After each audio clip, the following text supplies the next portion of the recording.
Just a little update. So I put the top of one of the appendages on the base of Pedro, and I've seen somewhere cactus is kind of like that should like root, you know, because it's on top of the cactus. Hi, Hoopy. Hi, facing girl. And I saw somewhere you can just put a big chunk like horizontally. So I'm just using this to prop this up. I might plant this in the ground separately, but we'll see. And this should connect to that eventually. You know, I'm just giving it some sunshine right now. You know, and yeah, it should go hard.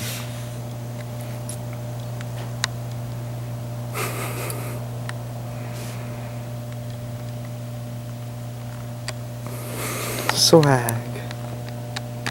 Just to see if it's the cactus or if it's still inhabiting it, which I don't think it would be. Or I guess it could, because it's still alive. It's not like it's dead.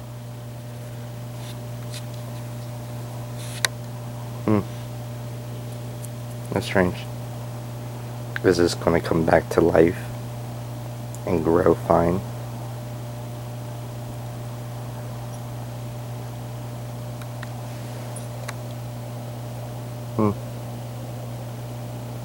Strange. I don't get it. I always wanted to ask, is this like a dark spirit? Because, you know, just regarding drugs, regarding the feminine. Yeah. So I always consider things like regarding mental illness to be more like the light, and things regarding more like addiction to be like the dark, necessarily. You know? Like, I've had some addiction problems per se. I mean, I'm never really consider myself an addict, because I know it's just a spiritual problem. But like, I hate when people are like, oh, you do drugs, so you're childish then. No, it's not a maturity issue, it's a spiritual issue, you know. And that's the thing. It's you know, that's why AA and NA, I don't really like them because they're Jesuit programs, but they somewhat work. But really the only thing that can beat the spirit of addiction, spirit of anything regarding that, is Jesus the Christ, you know? And whenever you are aligned with him, then like the addiction goes away, problems go away, it all goes away. The spirit of depression, it all just disappears, and you're like, whoa, I didn't know that was possible.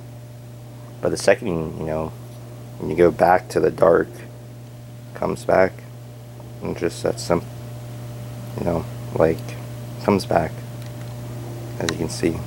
By the way, I'm not moving any of this. My hand's been perfectly still this whole time. I don't know. Just a little update, I suppose. But yeah, because of that, since I feel like, so it's not psychedelics and drug use that gives you the spiritual experience, more like it opens your mind to be able to be open for it. I don't really get a lot of visuals and stuff. It's usually like a headspace sort of thing. And I feel like, personally, the people that usually get a lot of visuals are people that don't really believe in anything necessarily. So, like, you know, the guy could be tricked with a bunch of visuals and physical signs and stuff. Or for me, you know, totally believe all this stuff is real, you know. So, like, I don't see anything, like, at all. Because I don't really need to see anything. You know, it's all just the stuff that happens in real life that's the trippiest for me. I don't know. Kind of weird. That's just a quick update. I'll tell you what, though. Even though I don't really see anything trippy at all necessarily, there was this moment for maybe about like 20 minutes to an hour, I don't really know how long it was, where I had this insane body high. I was just posted up, you know, my arms on my lap, and my arms felt like they disappeared. It was kind of the exact opposite of like opioid withdrawal, where it feels empty and disappeared. It was disappeared, but it felt filled with like negative space. You know, it felt filled. So it was actually, even though it was kind of trippy at first, it was actually pretty cool. like, and it slowly go across my body. Start on my arms for like, and it stays for like 5 minutes, 10 minutes. It's very heavy feeling. Then it go down to my legs, like my thighs for a bit, my calves, my feet, and then it'd start back up at like my temple, and it'd go back down to my neck, to my arms, and it just kept cycling through, and it was almost orgasmic, bro. Like, I'm not finna lie. Ooh, shit. It was almost orgasmic. It was crazy. I was like, this is a very strange feeling. It's very weird. But, you know how it is. It was kind of swag. So, I guess that gives it, like, recreational value for me because of that weird feeling as it is. But I usually see, like, the weirdest stuff the day after I do a psychedelic and then I smoke. Whenever I do any drugs, it's the day after when I smoke out some weed, and I usually get a lot of, like, the continuation effects and stuff. And I mean, like, any drugs. If I take some Benadryl, if I take some fucking Percocet, anything. It's strange. So we'll see when I smoke later. Might be more at night. But until then, we'll see. It's like a goat on the side of a mountain trying to gain some salt. And now she's coming down, bro. She was up there for like 5 minutes. What a silly dog.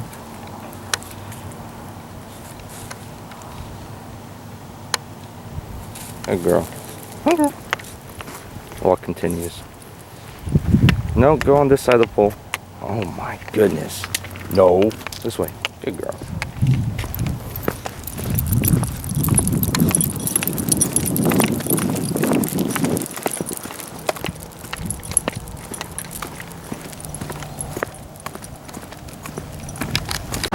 Low key for an embezzlement photo shoot, and I'm tripping the embezzlements right now. Ooh. This would be so sick to just drop in off of. And take a photo, someone fucking drop in and whoop-ah, and going down it. Or like hauling from this. I don't know, it could be cool. I'm fucking Brookfield Park. Ooh, sick shot. Oh, that'd be good for framing. I want to use that for something.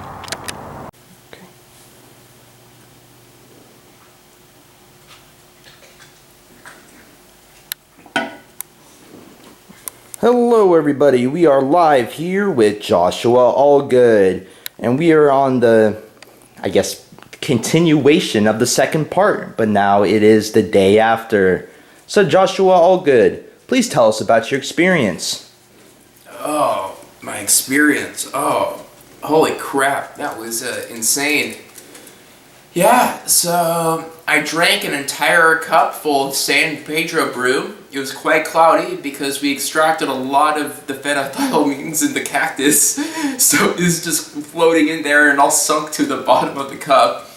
I drank it all. It was very bitter, but I'm used to the bitterness now at this point, so it wasn't as unbearable as it was the first time because I expected it. And what was weird was that I started to notice the subtle comp effects, like, not even when I was done drinking the cup. Because the first thing I noticed when I'm on mescaline is I get some visual snow. I get some weird black stuff over my vision. And I started noticing that, like, when I was almost done with it. And I still had, like, another disgusting sip of that San Pedro Acticooler. So after that, I just went upstairs to work on some grad school research, because it'll take about a total of 3 hours before, like, the trip really begins. But even then, it's like the come-up effects are getting pretty intense, you know. I was noticing some very subtle motion blur stuff, but I did see some pretty weird open-eye visuals on the wall when I was working. I was seeing, like, images of, like, the Tower of Babel forming. And I'm thinking, like, wait, what the hell does that mean? And I know that I know you were like freestyling in the other room while I was trying to work on this project, and there was some other stuff that happened as well. I just wanted to pause really quick. I was freestyling about the Tower of Babel, and this dude's seeing like imagery of it in the other room during the same time I was speaking my raps Yes. and spitting my rhymes. So that shows, consciousness is beyond us, especially when you connect your consciousness for raising your frequencies with psychedelics. Right. And you link them together. So I feel consciousness is beyond the body. It's more of like a collective hive thing willing to be tapped into. Especially since I didn't really hear what you're rapping about the Tower of Babel, because I put on some Boards of Canada through my headphones. Mm. Because that's a fun band to listen to when you're on psychedelics, some chill electronica. I played music as math once while on shrooms. That was a spiritual experience in its own right, but that's for another day. Most definitely. So I was working around, I was noticing the thing of Elvis. That giant statue of Elvis that was from my grandfather's house. And it started to telepathically communicate with me in that Elvis voice. He was the first of the, transfigurations and incantations of sorts that have occurred through this experience. And he just does, I don't know, we just had some small talk. I basically had a conversation with him about why the hell did you give Richard Nixon a gun? He was like, because I want to. I want to get the DEA badge. It looks so cool. Boy had a one-on-one interview with Pelvis Wrestling himself. Pelvis Wrestling himself. That was crazy. And then, while during the come up, I was watching some videos by James Hoffman, who's this coffee YouTuber. He's like a big British coffee snob who's reviews all the fancy espresso, things. And then I started seeing like coffee beans kind of pop up on the wall and stuff, and weird things like that. And then just some other minor visuals of just the weird sort of textures and things. It's almost acid-like, but not as pronounced as cartoonish. They're a bit more in the background and outlined and everything is. It's less glowing synthetically solid things and more some non-Newtonian fluid. As in regards to the floatiness. And I'm still getting some weird tracers right now. I'm still feeling the after effects quite a lot after the trip. It feels mostly right now just like the come up of the experience. I just wanted to ask, just really quick before the camera battery gets too low, tell us about the spirits that you met, the spirit of the wakefulness, the spirit of the knowledge. It's up to you to describe it. Alright, okay, let's get into where the trip really begins. It was after seeing some weird visuals, decided to smoke some cannabis, mostly just to kind of make the visuals more prominent on mescaline, because mescaline visuals tend to be a bit more subdued compared to DMT, LSD, or psilocybin visuals. So sometimes it's best to have a little booster upper. But when that happened, that was when all the spirits started coming. My first thing I noticed, I started getting visited by these Navajo Indian guys, with joy. They're just hey, what's up, man? I'm who are you? No, we're just you. We're just here, just giving you on your journey. I'm oh my god, really? What are you doing? It's give you a heads up. And then I went into the kitchen and I was trying to make food, but then I was just seeing weird things on the counter. I saw a little bird and it started chirping to me in my brain. It was I saw it, my brain automatically just made a bird noise. I'm did I just automatically think that? That wasn't conscious. It just happened. That is weird. I got visited by the Fet Life demons, which are basically just these fat old people who just like to fuck all the time on the ceiling. They make sex the most unappealing thing ever. And make you think, yeah, maybe the whole swinger thing is not cut out for me because they're all just old people, and I'm a young guy, so I want to do young people things and not get around some old, ugly people. And then, of course, there's the whole coffee thing. And you mentioned before the spirit of wakefulness. That spirit of wakefulness happens to be James Hoffman himself. He comes to me in his British voice. He's like, well, I'm going to teach you everything about coffee. It's like, what are you doing here? I'm going to teach you about coffee.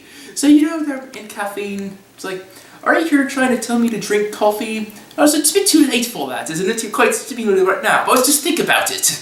Here's a coffee bean. This coffee bean looks like a vagina. Okay. That's happened to me a lot, by the way. The vagina coffee. Oh my goodness. Yeah. It's a metaphorical I talked to our wakefulness. old buddy Pedro for a moment. He didn't speak too much to me throughout this trip. He wasn't as talkative around. And he was a little depressed after getting all of his limbs hacked off. But, I understood him, and he was sympathetic to our needs. And he gave me some really good wisdom on, the cactus life. And says that succulents lack the egos of mammals and weeds. If that makes sense to anyone at all. But So he's saying he's kind of like a superior being because instead of being needy and focusing on life and hedonistic pleasures, he's more focused on just survival and the simple things. Exactly. I see. That It makes was sense. a very profound experience. Then I got visited by... so I decided to go and make some dinner. I made that fantastic burger where I became possessed by this character persona that I just made up with at the moment, where I did this whole thing as a French chef. But now it's funny, is that character is kind of stuck with my mind throughout the whole trip. It's just like, time to do the quality excellence, and he would argue with Gordon Ramsay. It's beautiful. And then after I made the food, I decided to work on some more research upstairs. And then a very similar thing happened to me like on the first masculine trip, where I got visited by a spirit sent by Dr. Fern. And I got visited by another spirit, but except he was of a different form. And he had a different and he had... Instead of him being a representation of the Egyptian god Thoth, he was a sphere with 8 triangular tentacle robotic arms coming out of the top. It's much more abstract. Not humanoid in the slightest. He's basically just telling me, alright, I'm just here to just kind of get you through the tips from the email Dr. Fern sent you. Alright, just copy this thing right here, paste this thing. He's like, okay, thanks. It's like, no problem. Dips. The camera's about to die, so one last spiritual being I want to go over. Tell us about his blessed perfect roundness. Oh yes. The Tonpils himself. No. There's the Tonpils, which is of course is peace, knowledge and wisdom, which is a trifecta, which, yes, the being that I saw from the first one now can speak to me. But then there's also the cylinder, the roundness. Remember the Tower of Babel I mentioned earlier? That is just the roundness, just warping and turning into different forms. And in different, sometimes it's a cone, sometimes it's like a weird funnel thing, sometimes it's but in its purest form, it's just a cylinder. It's very standoffish, quite introverted. Very, doesn't want to be talked much to. Very angry, doesn't like being provoked. So I just let him be. But the last being I want to talk about is my favorite one, the Librarian of the Universe. Oh. I will make this brief because the camera's about to die. But he showed me his library. He destroyed my ego, and he formed it into until my body was just like a weird sort of like silly putty in like a pyramid. That was me. I'm imagining myself. Wait, is that me? Is this consciousness? Is this reality? And then he appears to me in this old man form with his beard and his face, and he's just like, "Welcome to the library. How was your research today? I'm like, oh, good. I just did this, and then I start talking to myself. That's when myself came back. And then he was just gave me some wisdom and advice on like the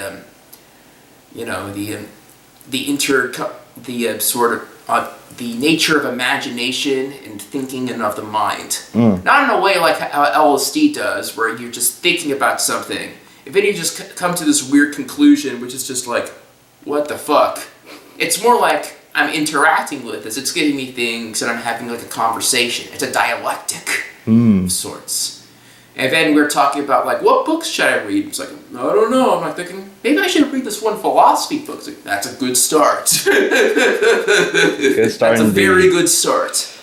All right, Josh, I'm sorry to give you the llama hand, but I appreciate your time, sir. All right, thank you.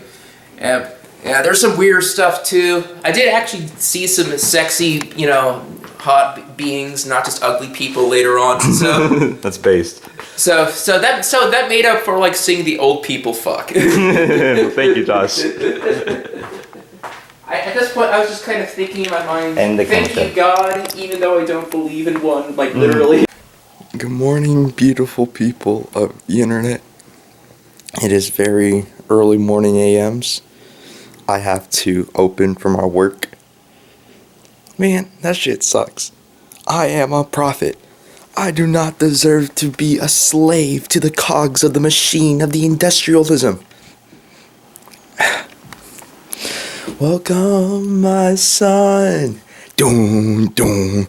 Welcome to the machine. What did you dream? It's alright, we know what you dreamed. I need to stop. Yeah, but we'll see what happens later today, I suppose. Man, I got this job because my family need money. It's like, fuck. I miss being useless, bro. What's okay? I've worked full-time many times before. To the machine. Just left work. Bro.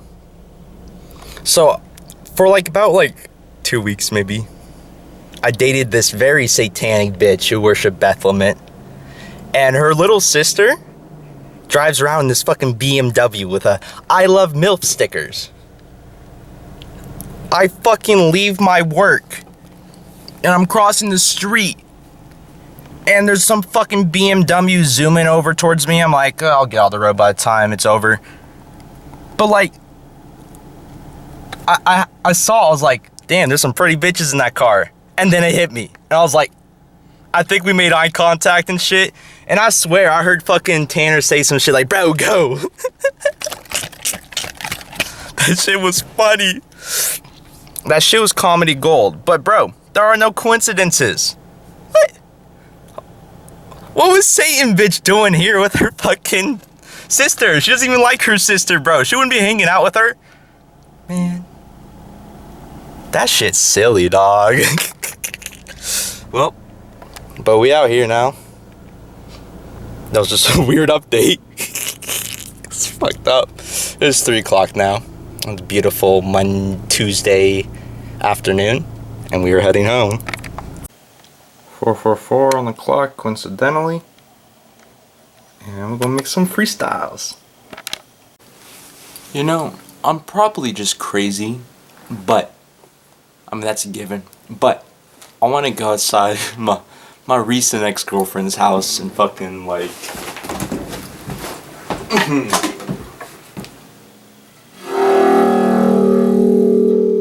I love you, bitch. And I'm never gonna stop loving you, bitch.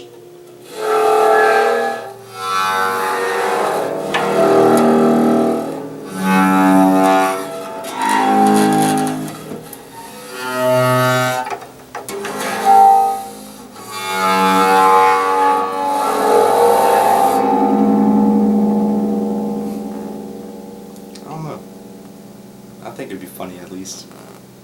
I'm never gonna stop loving you, bitch.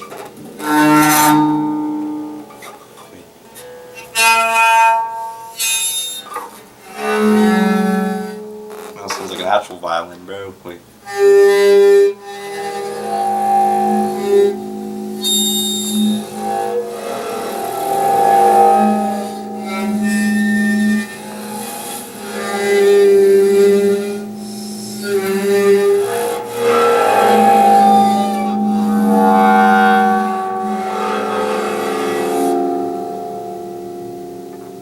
don't know. I think it sounds cool at least. There's this band called Black Country New Road. I saw them live, which is funny because I ran into Charlie after the concert, the drummer, and of course, I didn't know who the fuck he was. I was like, oh, it's dude from Black Country New Road. I went up to him and I filmed that video. I'm not sure the video right now, but I went up to him and I was like, bro, let me get a quick video. And he's like, yeah, bro. He didn't know what he was about to get himself into. So I went up to him and I was like, tell us who you are, for those who don't know. But while I was saying, tell us who you are, he looked at me and said, you don't know who I am? Like, he was about to say that. And that's why I quickly added, for those who don't know. And then he was like, I'm Charlie from a band you've never heard of. And I was like, never at all. He was trying to fuck with me back, so I fucked with him harder. Anyways, the bassist, she's hot as fuck. But, she was playing the bass, the fucking, she's like, with her fucking bass. This shit it was bassed as fuck, first and foremost. But secondly, it was so swag, bro, and she's so hot. Since Isaac's not in the band, the saxophonist took over singing. So what I was seeing was brand new content that hasn't been released, so it was very strange. I saw the whole entire band, I mean minus Isaac, but he's not in the band anymore. I saw them up on the patio before the concert started. And like right before the pre-show started, because they were opening, they walked out and they walked by me, and the saxophonist dude, he stared me down. The hot bassist stared me down. The violinist saw my brother who was standing next to me. But yeah, while they're performing, bro, that evil ass demonic looking like Satan worshipping fucking saxophonist dude, bro, he was fucking like performing his set and singing and looking me directly in the eyeballs. He was like, and it was making me emotional because I was so blasted. I chugged a beer, like one of those tall cans. I got a couple drinks at the bar there. My brother snuck in a Stizzy pen, so I was hitting the fuck out of it. So I was just completely out of my mind, and just like, when I'm in those states and I go to a very like spiritually enriched concert, I really get like a feeling like all across my body that one, I'm supposed to be there, but two, I'm the center of attention, but three, you know, that's a spiritual moment and some weird shit's about to happen that's finna change my life. Anyways, the saxophonist was staring me in the eyes and singing and hitting his notes, making me cry and like tear up and shit. I mean, I didn't cry, but I was tearing up a little bit. And then after he was done and finally hit his note, he smiled at me. He was like, and continued his set. So he kept looking at me. The bassist kept looking at me. It was such a sick ass concert. Afterwards was a Black MIDI set, which I didn't take any videos of because I was moshing it the whole fucking time. It was insane. It was gnarly. I was crowd surfing like crazy, bro, during that concert. I finally got a crowd surf. I felt like I was being fucking like exalted, bro. I was getting my genuflex on, dog. You're like carrying me around and shit. I'm going around the whole crowd, bro. I'm waving at the singer, Black MIDI, like a retard that I am. And he's jamming on, he's playing the set, trying to ignore me, and I can see him ignore me, and I'm like, eee. I mean, I stuffed my shit in my cargos so people wouldn't be like reaching into my pockets. They were trying to like twirl me around so shit would fall off and like they could lick me, bro. But I didn't let it happen. But yeah, bro, I'm the life of the party where I go, I suppose, and everything revolves around me.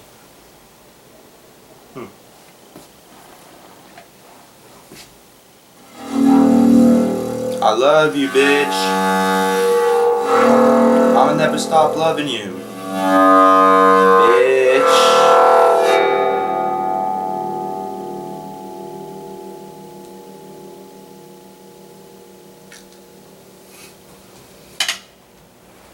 we signing off. Yeah, we signing off. Signing off. Yeah, we signing off. Yeah, we signing off. Signing off. Yeah, we signing off. Signing off the blog. Off the blog. Yeah, we signing off. Yeah, we signing off the blog.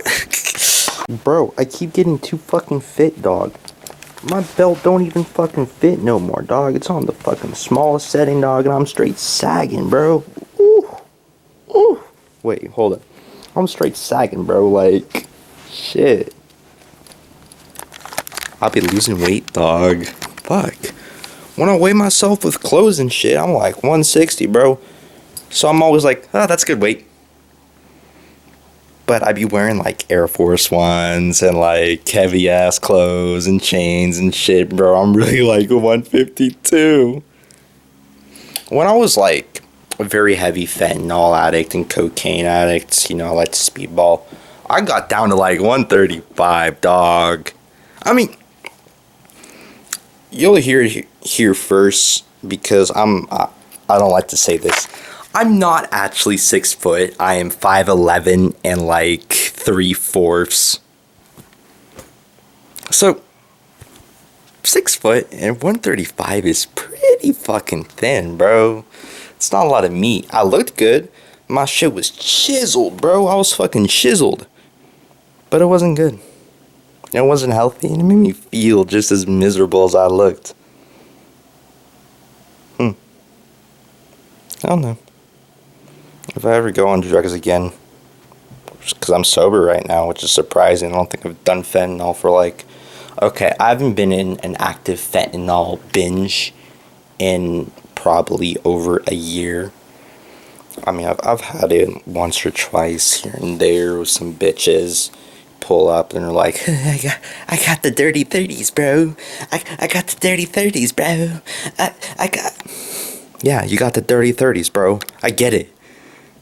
Let me do some then. It's so fucked. It's so fucked.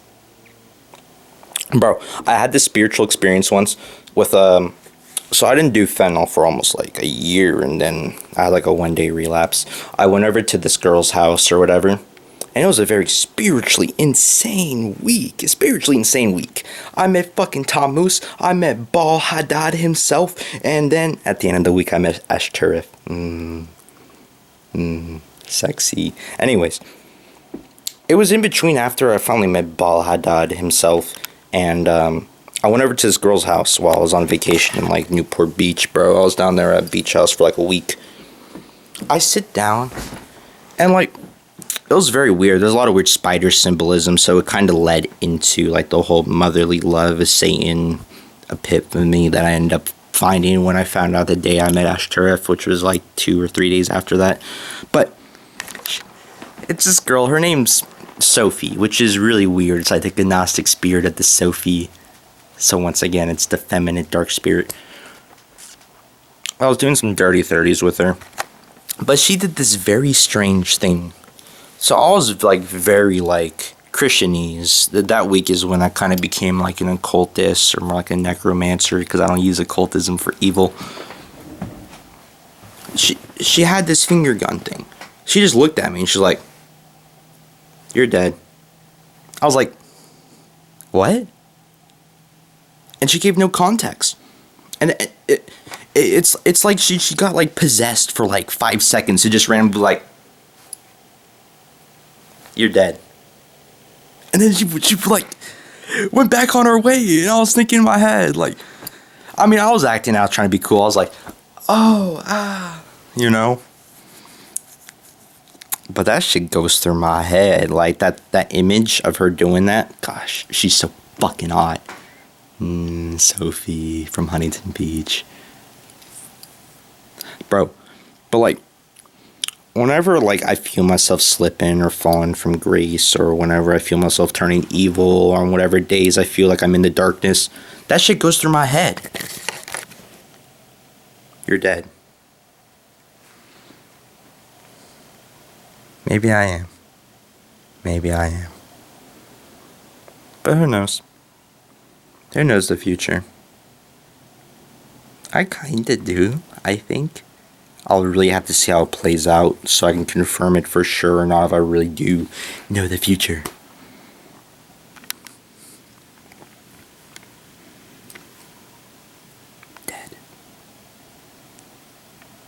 I don't get it. I don't fucking get it, bro. It's just, I don't get it. And then, of course, you know, with all the spider symbolisms, the Black Widows and stuff, she had this Black Widow plushie. She's like, I like this plushie, but it kind of scares me. I don't like to look at it. I was like, oh.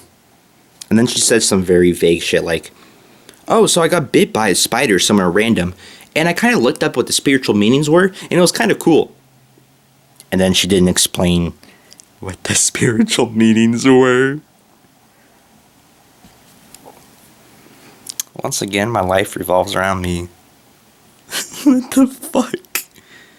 When I was off the albino PE shrooms and the real acid a couple days later when I met Ash Turf, I was looking at the moon, a beautiful full moon, and it turned into this magnificent, beautiful Black Widow.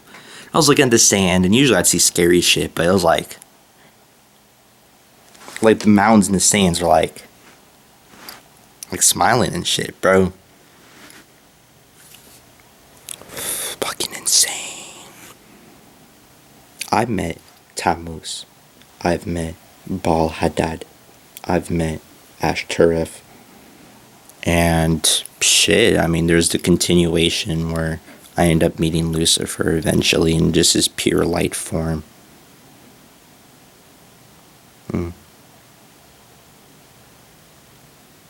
Sometimes I just wish I was crazy, so I can just cast all these thoughts away. I could be like, oh, I'm just insane. Oh, it's not real. Ah, da da da da. But it is real. I do my reality checks. I do everything I can, and it's real, bro. I don't know. This shit's just weird, bro. I just don't get it. I mean, one day it'll make sense. 'Cause time reveals all. But fuck. This is the face of the chosen one, apparently.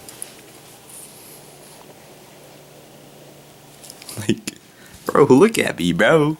I'm just some fucking mostly Gentile, slightly Israeli fucking mutt, bro. In the Hebrew days, the Israelis weren't allowed to intermingle with the Gentiles. How do I exist? I exist through sin, unfortunately. Fuck. It's a crazy realization. That's weird. Yeah. I've never thought about it like that. Because I still consider myself an Israelite, even though I have very small Israeli genetics. Because 10 generations is 100%. But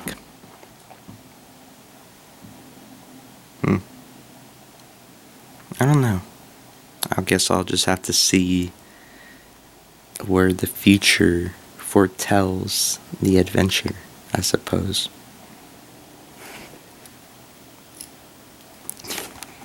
Bam! Dead.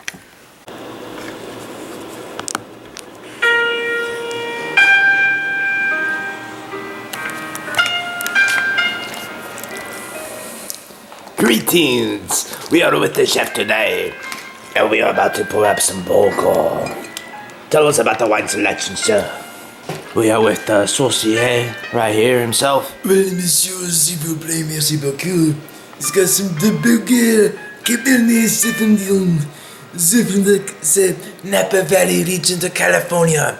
The Americans and their Napa Valley wine and its bold flavors and their, I don't know, but approachable finish sets us all the basis of every American wine that there ever is in California.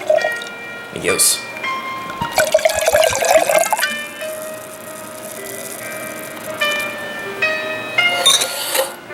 Monsieur.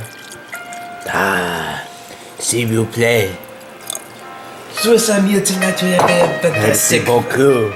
vodka sauce pasta with mozzarella cheese and some basil and garlic and herbs. And with the optional ground beef.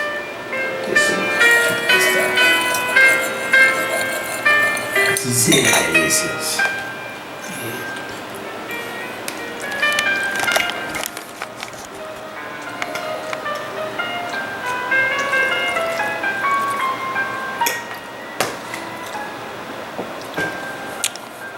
Oh, yes. That is very good. That is very good, my friend. Now I'm gonna eat, bro. This up here, I want to show this really strange crescent really quick. Strange. It's very yellow. It's very weird. Very weird indeed. Very yellow. Oh, it's yellow, so it's going to eclipse when it reaches the horizon. Or maybe it's rising right now. If it's rising right now, it already reached the horizon and it already eclipsed. Who knows? We'll see. And now that I'm here parked at the house, it's directly in between this little like... Whoa, why is it a fucking... There. Directly in between. It's very strange.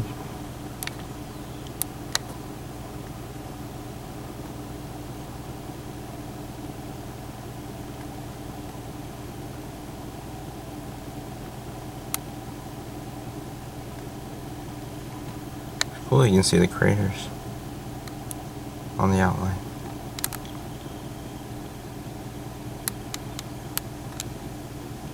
It's pretty far.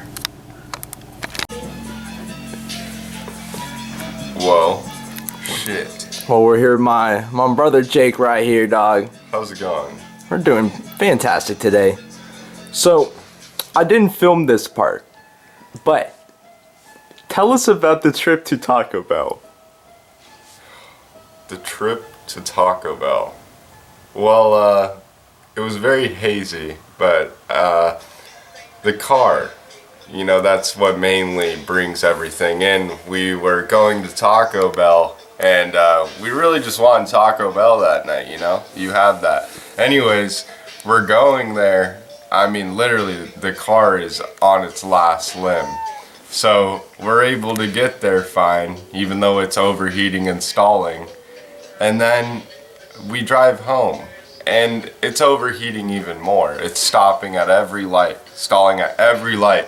So from then, I put it in my own hands, and I'm like, we're just gonna send it down this road. And with my road, it's very bumpy and very treacherous, I would say.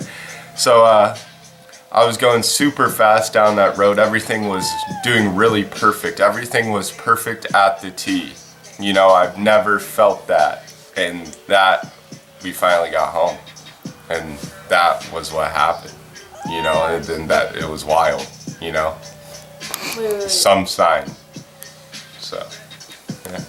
He also forgot the part where we didn't actually get Taco Bell because it was closed. So we accidentally had to get Jack in the Box. So Taco Bell was unfortunately closed 2 minutes before we got there. Is that better? Yeah, so, yeah. Remember when we went to that one left turn on Clinton Keith, and like the car basically died, but it came back? Yeah, so it was very crazy. It was on probably its last tick, to where, you know, it's like do do do do do do do, and it was like on that last tick, and all of a sudden it just came back to life, and then we just went, and we made it perfectly fine. And I was going probably around 40 miles per hour down that hill. You know, I was not looking at the speedometer, but in my mind, everything was flawless, and I got through and got home. And that's that. That's what's up, man. That's what's up. Yes, sir. And that's that, yeah. I got Hershey up here trying to eat these kittens on my lap. See, look at this. Oh, God. Nah, bro. I've been trying to do this the whole time while filming. I know, right? Alright, well, shit. I gotta head my way. Well, that's that. That's that.